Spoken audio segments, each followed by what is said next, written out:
Shalom, Jemaat GPPI Sejahtera Bandung yang dikasihi Tuhan. Pagi ini kita akan datang menghadap hadirat Tuhan dengan hati yang penuh ucapan syukur. Karena kita adalah umat-umat pilihan Allah. Kita adalah umat yang Tuhan pilih untuk mendekat, untuk lebih dekat dengan Tuhan.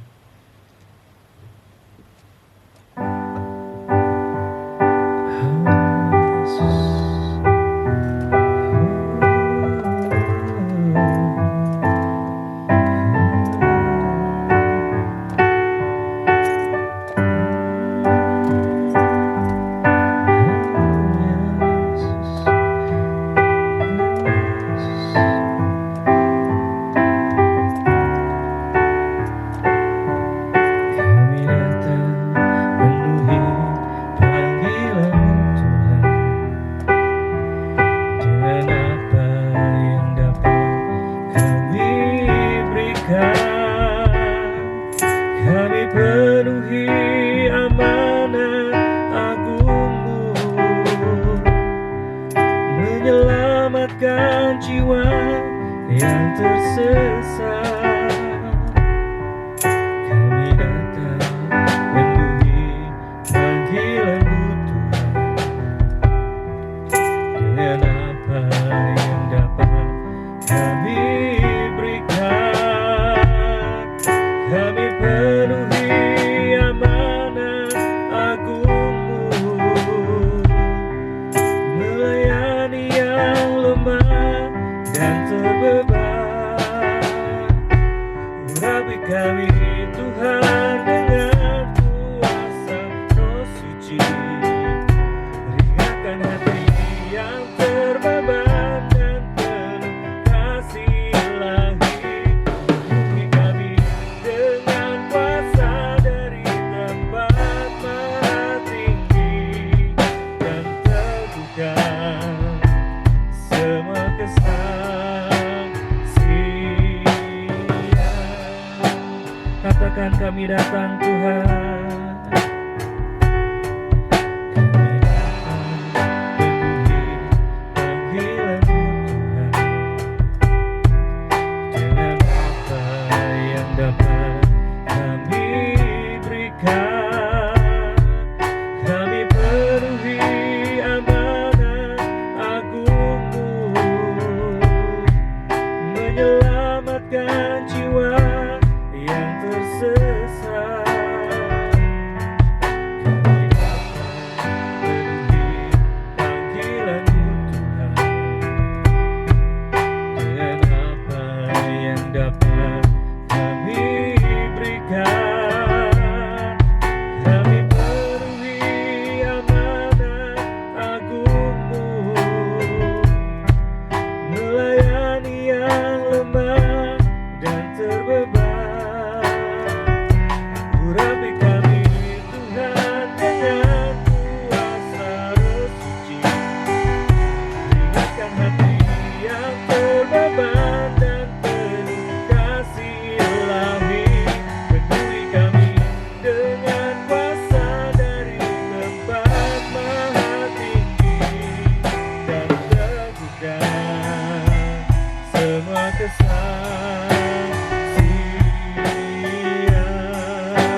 kasih Tuhan, kami kembali menghadap hadirat-Mu Tuhan pagi ini Tuhan.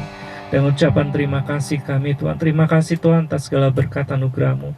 Terima kasih Tuhan atas nafas yang Kau berikan pada kami Tuhan. Terima kasih Tuhan, Kau masih memberikan kami kesempatan hari ini Tuhan untuk memuji dan menyembah Engkau Tuhan. Tuhan, beri hati kami semakin rindu untuk datang padamu Tuhan. Berikan hati kami semakin rindu untuk menyembah-Mu Tuhan. Berikan kami Tuhan selalu haus akan firman-Mu Tuhan. Terima kasih Tuhan, terima kasih Yesus. Engkau Allah yang terbaik dalam kehidupan kami. Engkau Allah yang mulia, Engkau Allah yang keagung, dan Engkau Allah yang perkasa. Hanya di dalam nama Tuhan Yesus. Haleluya. Amin. Beri kemuliaan bagi Tuhan.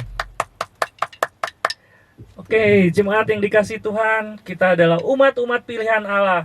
Kita hari ini mau memuji dan memuliakan Tuhan bersama-sama karena kita adalah umat yang dipilih oleh Tuhan. Mari kita memuji, kita dipilih dari segala bangsa.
Shalom, selamat pagi saudara-saudara yang dikasihi Tuhan, jemaat GPPI Sejahtera Bandung. Biarlah pagi hari ini kita akan sama-sama mendengarkan firman Tuhan. Kita siapkan hati kita akan berdoa. Tuhan Yesus, terima kasih untuk saat ini Engkau sudah memberikan kesempatan buat kami, untuk kami boleh mendengarkan kembali firman-Mu Tuhan. Engkau yang akan beracara dalam pemberitaan firman Tuhan ini, biarlah kami boleh mengerti apa yang menjadi kehendak-Mu dalam kehidupan kami. Kami serahkan pemberitaan firman-Mu ini hanya ke dalam tangan-Mu, di dalam nama Tuhan Yesus Kristus saja. Haleluya, amin. Baik saudara, tema kita di bulan ini adalah kehendak Tuhan. Gembala sidang membawakan minggu lalu tentang mengerti kehendak Tuhan. Mari kita akan melihat di dalam kehidupan kita, kehendak Tuhan itu selalu dinyatakan oleh Tuhan. Tinggal kita apakah bisa memahami apa yang menjadi kehendak Tuhan dalam hidup kita. Kita akan melihat di dalam Yohanes 21, di mana kisah ini adalah satu kisah pertemuan antara Tuhan Yesus yang datang kepada atau menemui Petrus yang sudah menyangkal dia ketika Tuhan Yesus mau disalibkan. Tetapi setelah kebangkitannya, Tuhan Yesus mencari Petrus dan menemukan dia bersama dengan murid-murid yang lain. Dan kita akan baca ayat 21. Ketika Petrus melihat murid itu, ia berkata kepada Yesus, "Tuhan, apakah yang akan terjadi dengan dia ini?" Ayat 22 katakan, jawab Yesus, "Jikalau aku menghendaki supaya ia tinggal hidup sampai aku datang, itu bukan urusanmu. Tetapi engkau ikutlah aku." Setelah itu ayat 23 katakan, maka tersebarlah kabar di antara saudara-saudara itu bahwa murid itu tidak akan mati. Tetapi Yesus tidak mengatakan kepada Petrus bahwa murid itu tidak akan mati. Melainkan, jikalau aku menghendaki supaya ia tinggal hidup sampai aku datang, itu bukan urusanmu. Petrus menanyakan apa kehendak Tuhan yang akan terjadi dalam kehidupan murid yang dikasihi Tuhan. Kenapa? Karena Petrus melihat murid yang dikasihi Tuhan ini mendekati juga Tuhan Yesus. Dia ingin tahu apa yang akan terjadi atau apa yang Tuhan kehendaki terjadi dalam kehidupan murid yang dikasihi Tuhan itu. Karena dia juga sudah mendengar apa yang Tuhan kehendaki dalam hidupnya. Sebenarnya fokus pembicaraan Tuhan Yesus adalah Petrus. Yohanes 21 secara keseluruhan hanya pusatnya adalah Petrus. Tetapi Petrus mau mengalihkan fokus ini dan dia menyinggung murid yang dikasihi Yesus. Tuhan Yesus melihat ini dan dia menyatakan hal penting untuk kedua orang ini, yaitu tentang keberadaan dan tujuan masing-masing orang. Pertanyaan Petrus, apakah yang akan terjadi dengan dia? Apakah dia juga akan mengikut engkau? Apakah dia juga akan melayani engkau? Apakah dia juga akan menderita dan menjadi martir karena mengikut dan melayani engkau? Kenapa? Petrus ingin membandingkan beban dan tanggung jawab yang diberikan Tuhan kepada dirinya. Apakah sama di antara mereka berdua? Memang kehendak Tuhan bisa berkaitan dengan beban dan tanggung jawab. Coba lihat di dalam ayat yang ke-18. Aku berkata kepadamu, sesungguhnya ketika engkau masih muda, engkau mengikat pinggangmu sendiri dan engkau berjalan kemana saja engkau kehendaki. Tetapi jika engkau sudah menjadi tua, nah ini masa depannya Petrus, engkau akan mengulurkan tanganmu dan orang lain akan mengikat engkau dan membawa engkau ke tempat yang tidak kau kehendaki. Dan ini dikatakan Tuhan Yesus untuk menyatakan bagaimana Petrus akan mati dan memuliakan Allah. Sesudah mengatakan demikian, dia berkata kepada Petrus, ikutlah aku. Rupanya Petrus tahu beban yang akan atau kehendak Tuhan dalam hidupnya, yaitu beban tanggung jawabnya begitu berat. Sehingga dia dia kepo, dia ingin lihat bagaimana murid yang dikasihi Tuhan akan samakah beban dan tanggung jawabnya seperti dirinya. Beban dia adalah menggembalakan domba-domba Tuhan Yesus.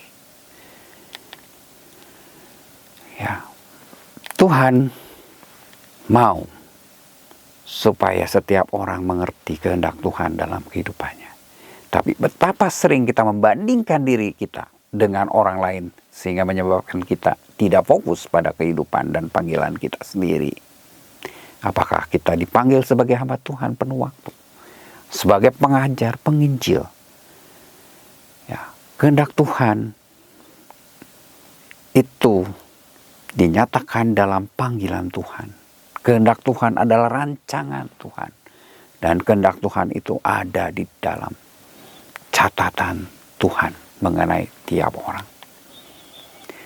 Fokus menjalani kehidupan sesuai dengan panggilan Tuhan akan membuat kita berguna bagi sesama. Jadi jangan membandingkan diri kita dengan orang lain. Karena akan menyebabkan kita tidak fokus sehingga kita menjadi tidak berguna bagi sesama kita. Ya, tema firman Tuhan pada pagi hari ini adalah catatan Tuhan. Yeremia 29 ayat 11 katakan, sebab aku ini mengetahui rancangan-rancangan apa yang ada padaku mengenai kamu. Demikianlah firman Tuhan, yaitu rancangan damai sejahtera dan bukan rancangan kecelakaan, untuk memberikan kepadamu hari depan yang penuh harapan. Di sini dikatakan Tuhan Yesus mengenal rancangan-rancangan dirinya atau yang diberikan kepada setiap manusia. Ya, dan rancangan itu adalah merupakan hari depan yang penuh harapan. Setiap orang punya catatan, yaitu panggilan, kehendak, rancangan Tuhan dalam hidupnya masing-masing. Pemazmur menyadari hal ini. Dikatakan ayat 13 dalam pasal yang ke-39. Sebab engkaulah yang membentuk buah pinggangku, menenun aku dalam kandungan ibuku.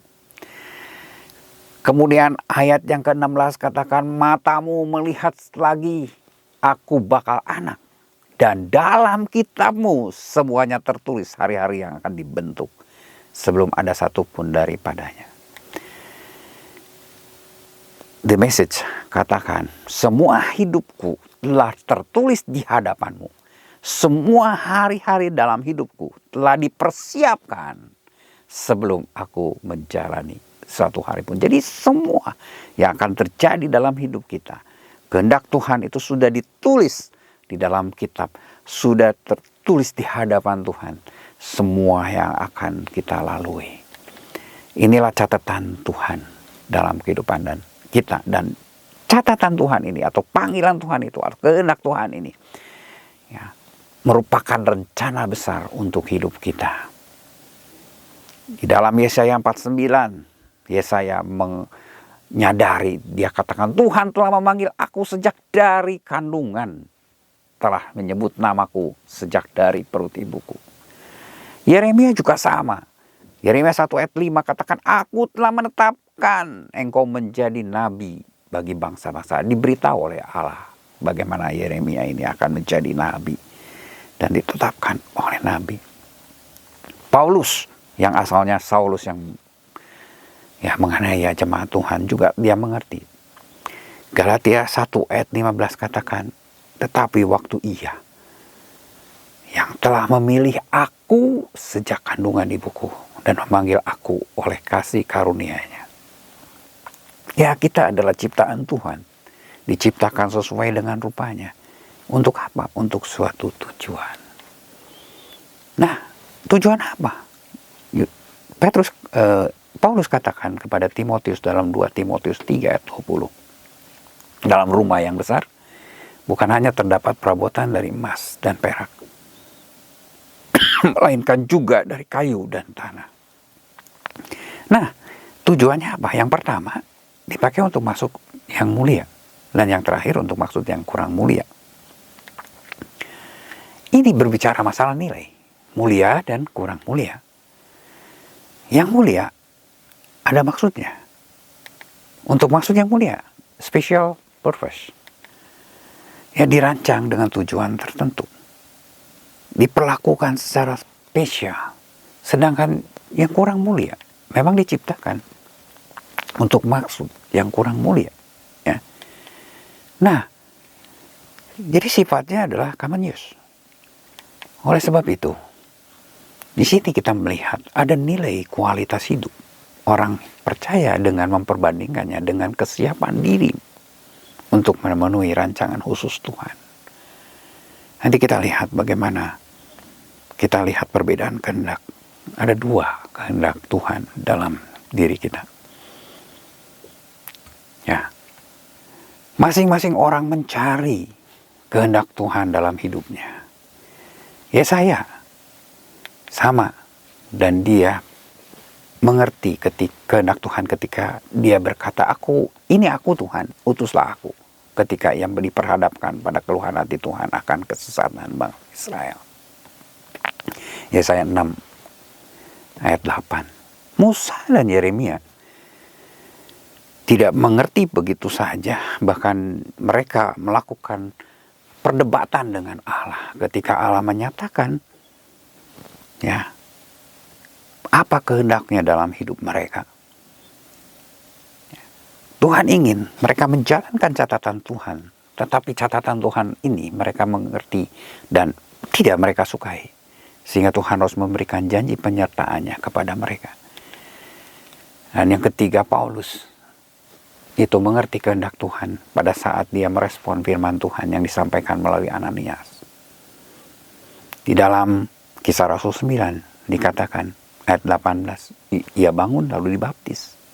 Setelah Ananias mengatakan di dalam ayat yang ke-17-nya, Saulus saudaraku, Tuhan Yesus yang telah menampakkan diri kepadamu di jalan yang engkau lalui, telah menyuruh aku kepadamu, supaya engkau dapat melihat lagi dan penuh dengan Roh Kudus.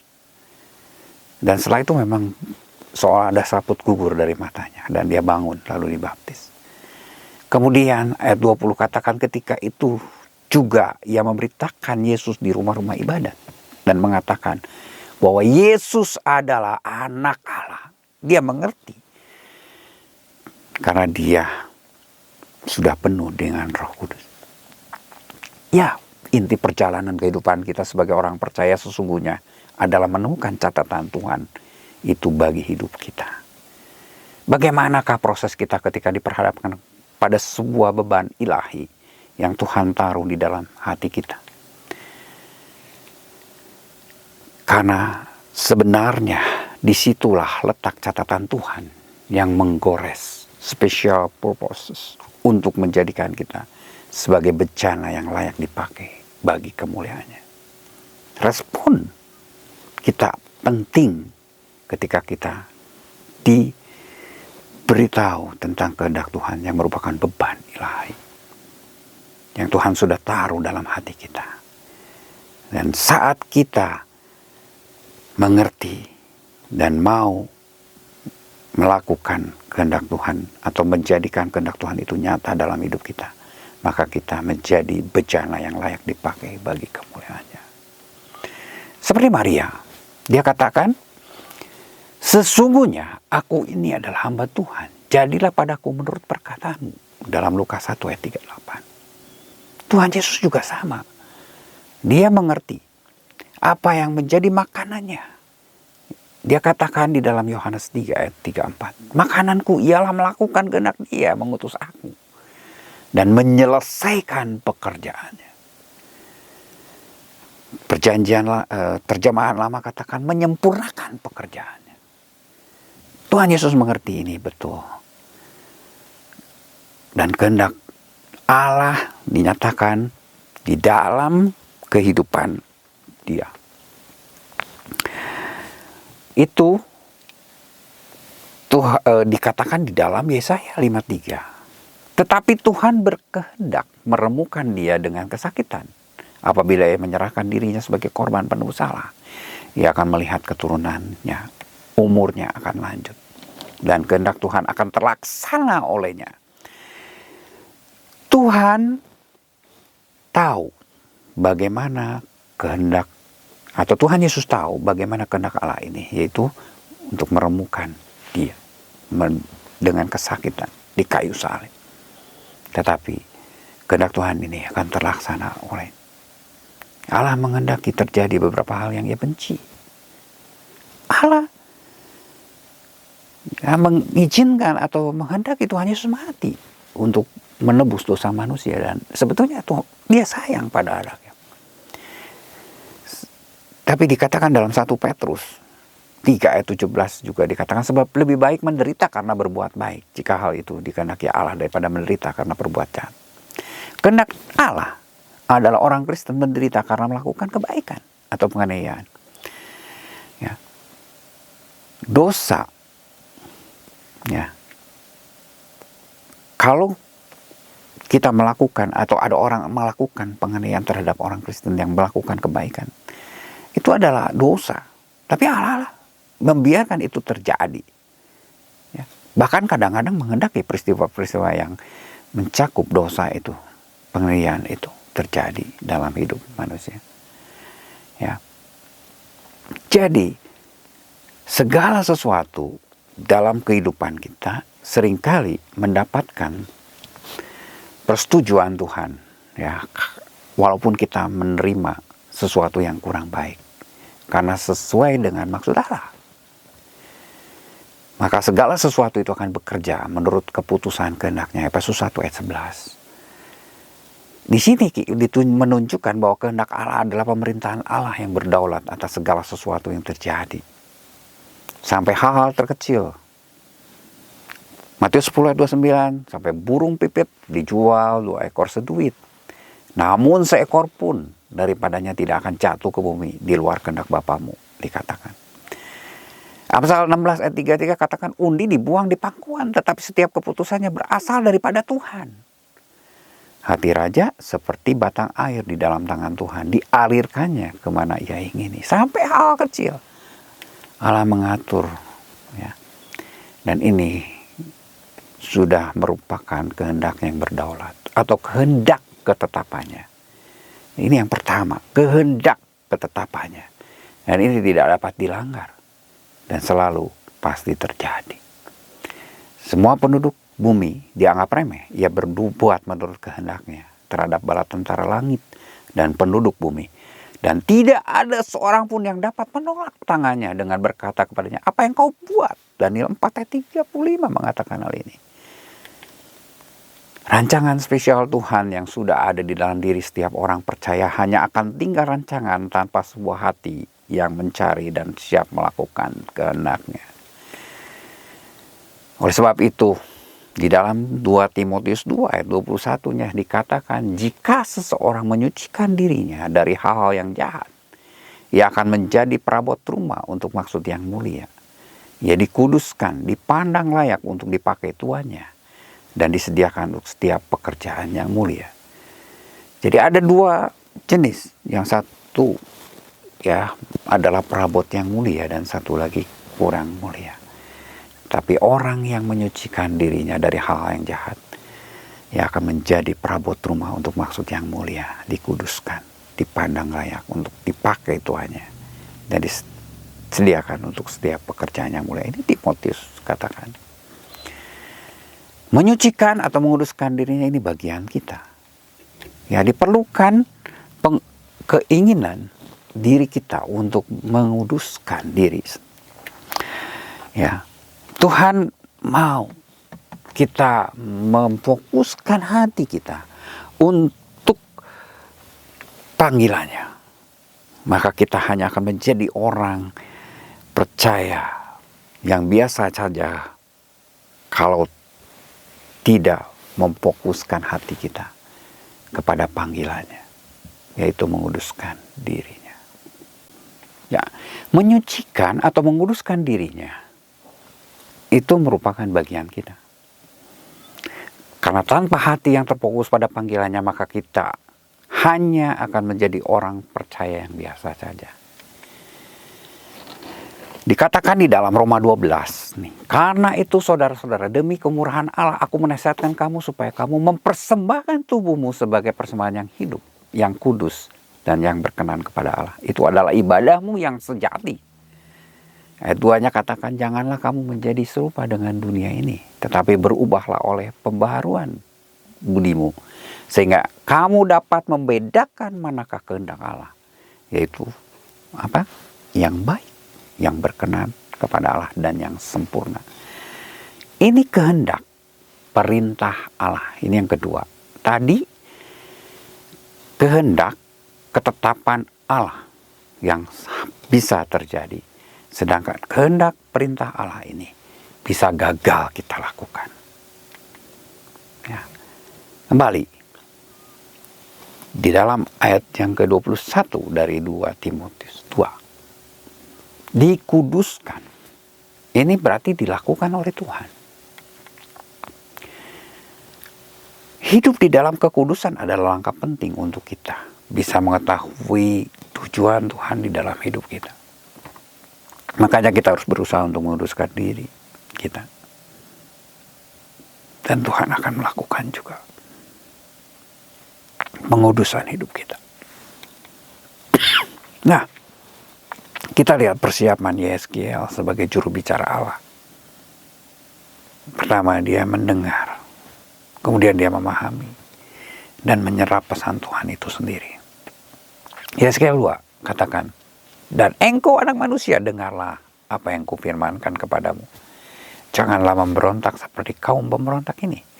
Ngangahkanlah mulutmu dan makanlah apa yang kuberikan kepadamu. Aku melihat sesungguhnya ada tangan yang terulur kepadaku dan sungguh dipegangnya sebuah kitab, gulungan kitab. Lalu dibentangkannya di hadapanku. Gulungan kitab itu ditulis timba balik. Dan di sana tertulis nyanyian-nyanyian ratapan, keluh kesah dan rintihan. Ada satu ujian. Dikatakan ayat 8, janganlah memberontak seperti kaum pemberontak.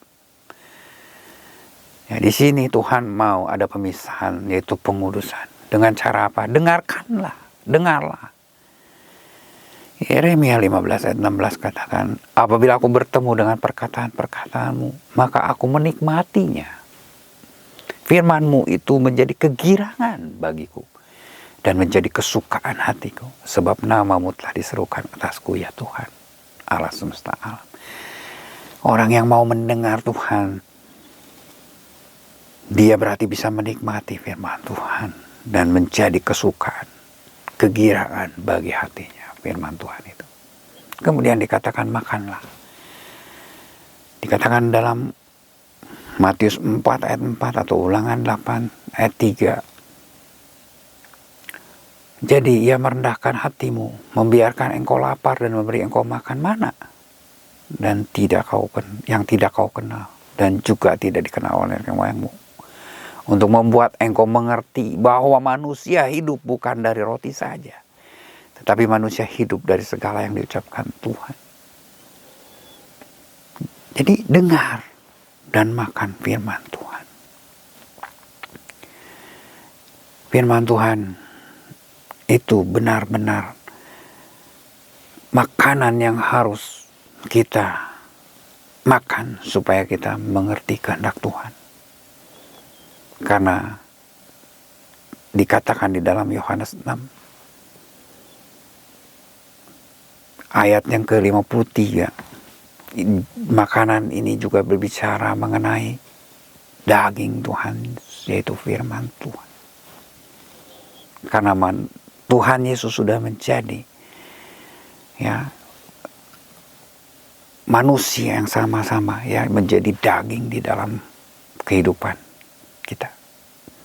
Di sana katakan sama seperti Bapa yang hidup mengutus aku dan aku hidup oleh Bapa.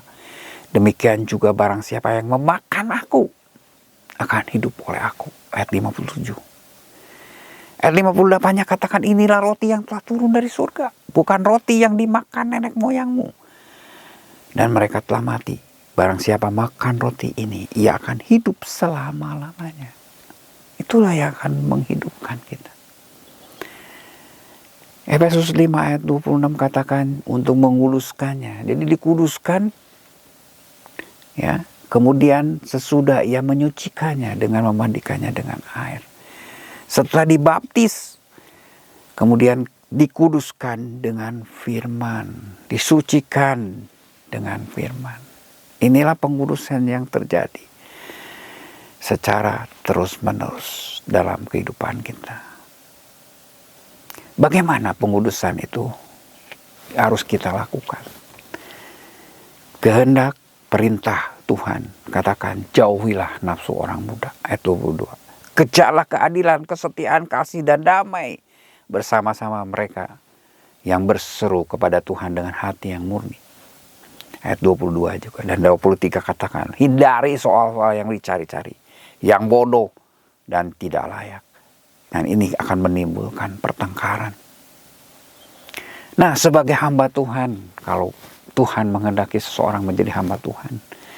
2 Timotius 2 ayat 24 katakan tidak boleh bertengkar. Harus ramah terhadap semua orang, harus cakap mengajar, harus sabar, dan dengan lemah lembut dapat menuntun orang yang suka melawan dan memimpin mereka, sehingga mereka mengenal kebenaran, sehingga bisa lepas dari jerat iblis. Ayat 26. Jadi, kalau Tuhan menetapkan kita sebagai kehendak atau ketetapan Allah, sebagai hamba Tuhan, maka kita tidak boleh bertengkar. Itu kehendak perintah Allah. Harus ramah terhadap semua orang, harus cakap mengajar, harus sabar, harus lemah lembut. Ya, semua orang yang menyampaikan pesan Tuhan dan mewakilinya harus meneliti Taurat Tuhan dan melakukannya serta mengajarkannya. Esra 7 ayat 10. Lanjut, ya, dikatakan ada perintah, ngangahkanlah mulutmu dan makanlah apa yang kuberikan kepadamu. Ayat 8a. Jadi kita harus mencerna dalam pikiran kita sendiri dengan mengalami kebaikan dan kuasa Tuhan dalam hidup kita. Terimalah firman Tuhan tersebut menjadi bagian dalam hidup kita. Nah, bagaimana kita menghadapi pengajaran yang sesat? Di 2 Timotius 2 ayat 14 sampai dengan 19 katakan begini. Ini kehendak perintah Tuhan. Jangan bersilat kata karena tidak berguna dan malah mengacaukan pendengar. Tidak malu berterus terang memberitakan pekerjaan kebenaran. Hindari omongan kosong yang tidak suci dan menambah kefasikan. Tinggalkan kejahatan karena Tuhan mengenal siapa kepunyaannya. Nah, kemudian ada lagi panggilan untuk menderita. 2 Timotius 2 ayat 1 sampai 13 ini dikatakan. Ya, sebelum tadi dikatakan ada perabot rumah yang ditujukan untuk satu tujuan yang mulia dan satu lagi yang kurang mulia. Yang harus dilakukan atau kita ya untuk bisa melakukan kehendak perintah Tuhan. Jadilah kuat oleh kasih karunia dalam Yesus Kristus. Ayat 1. Kemudian ayat 2 katakan percayakan apa yang sudah dipelajari kepada orang-orang yang dapat dipercayai dan cakap mengajar orang. Yang berikutnya ikut menderita seperti prajurit, seperti olahragawan, seperti petani. 3 ayat 3 sampai 6. Kemudian ayat 7 katakan Tuhan akan memberi pengertian dalam segala sesuatu. Dan teladanilah Kristus dan Paulus. Ayat 8 sampai 13. Inilah kehendak perintah Tuhan untuk kita lakukan, yaitu ikut menderita. Nah, tadi dibicarakan dalam ayat 9 dan 10 itu adalah gulungan kitab. Ya, ada 2 cara Tuhan. Ya. Pertama, pemberian gulungan kitab. Ini menunjukkan transendensi Tuhan. Tuhan begitu jauh. Sehingga kita harus begitu menghormati Dia, mengagungkan Dia. Tetapi ada yang kedua. Langsung menjamah mulut Yeremia. Yeremia 1 ayat 9. Ini menunjukkan imanensi Tuhan. Tuhan berada di dalam struktur alam semesta serta turut serta mengambil bagian dalam proses-proses kehidupan manusia, yaitu dekat dengan manusia. Dan kita mempunyai karunia-karunia yang berbeda, panggilan yang berbeda, kehendak yang berbeda dalam hidup kita. Roma 12 ayat 6 katakan demikianlah kita mempunyai karunia yang berlain-lainan menurut kasih karunia yang dianugerahkan kepada kita. Jika karunia itu untuk bernubuat, baiklah kita melakukannya sesuai dengan iman kita. Kemudian ayat 7-nya jika karunia untuk melayani, jika karunia untuk mengajar, jika karunia untuk menasihati, 8. Jika karunia untuk membagi-bagikan ya sesuatu, lakukan dengan hati yang ikhlas. Ya. Tuhan mau supaya kita melakukan kehendak perintah Tuhan ini dengan sukacita. Oleh sebab itu, mari kita temukan beban ilahi yang Ia taruh dalam diri kita. Karena disitulah letak catatan Tuhan. Buatlah catatan itu terbaca dan terlihat oleh dunia. Karena menjadi bejana yang layak bagi kemuliaannya adalah sebuah pilihan hidup. Lakukanlah kehendak perintah Tuhan, supaya kehendak ketetapan Tuhan itu terjadi dalam hidup kita. Kita bisa menyenangkan hati Tuhan, sekaligus menjadi berkat bagi sesama kita, yang menjadi sebuah kesaksian indah bagi kemuliaan-Nya. Dan Tuhan berjanji, kalau kita kurang bijaksana, kita minta dalam doa, dan percayalah, Ia telah memberikannya. Mintalah hikmat untuk mengerti kehendak-Nya. Yakobus 1 ayat 5 katakan, tetapi apabila di antara kamu ada yang kekurangan hikmat, hendaklah ia memintakannya kepada Allah, yang memberikan kepada semua orang dengan murah hati, dan dengan tidak membangkit-bangkit, maka hal itu akan diberikan kepadanya. Filipi 4 ayat 6, janganlah hendaknya kamu khawatir tentang apapun juga, tetapi nyatakanlah dalam segala hal keinginanmu kepada Allah, dalam doa dan permohonan dengan ucapan syukur.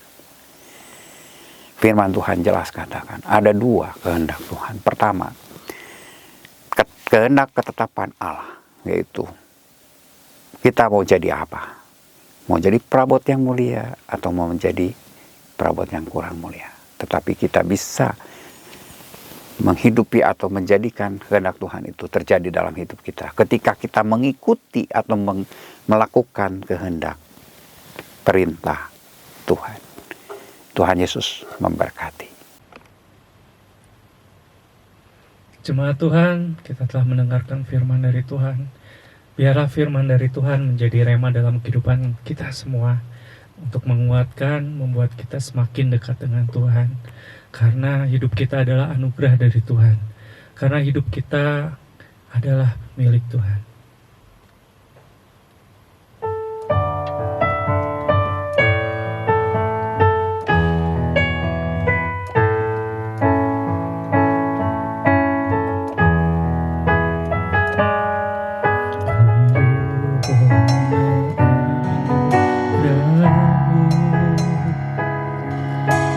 Tiada satu pun dapat ku banggakan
Bapa, jangan tinggalkan aku.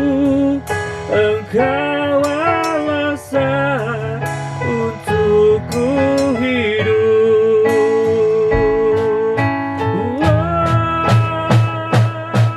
Yesus, pegang erat tanganku. Ku tak dapat hidup di luar kasih-Mu. Bapa, jangan tinggalkan aku. Engkau alasan selama ku hidup. Engkau alasan selama ku hidup. Engkau alasan selama ku